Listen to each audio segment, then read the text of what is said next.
MBA मध्ये आम्हाला शिकवलं गेलं की think out of the box. MBA माझं झाल्यावरती मी तुळजापूरला गेलो होतो आई भवानींचं दर्शन घेण्यासाठी. रिटर्न येताना मला तिकडे हेलिकॉप्टर दिसला. मग रायडिंग चालू होतं तिकडे. मग मी त्या ग्राउंडवरती गेलो, ग्राउंडवरती गाडी थांबवलं. तो जो ऑर्गनायझर होता त्यांना विचारलं कसं चालतो, कारण की विमानात आपण कोणी बसू शकतो, बरोबर. पण हेलिकॉप्टर एक आकर्षण आहे.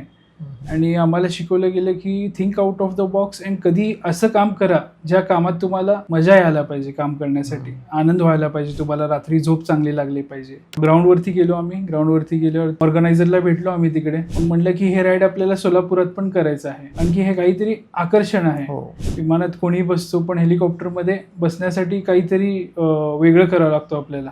आणि खूप लोकांना माहिती नाही की राईड्स कसं बुक करायचे असतात, कसं असतं, जॉयराईड्स काय असतात, हेलिकॉप्टरचं काय काय उपयोग असतात. विमानात आजकाल कोणी बसू शकतो. 3,000-4,000 तिकीट म्हणा. मुंबई टू दिल्ली जायचं असेल, मुंबई हैदराबाद असेल, पण खूप लोकांना माहित नाही की हेलिकॉप्टर कसं बुक करायचं. त्याप्रमाणे इंटरेस्ट आला त्याच्यामध्ये. काहीतरी वेगळं करूयात म्हटलं. मला त्या दिवशी माहीत झालं की हेलिकॉप्टर कसं बुक करायचं.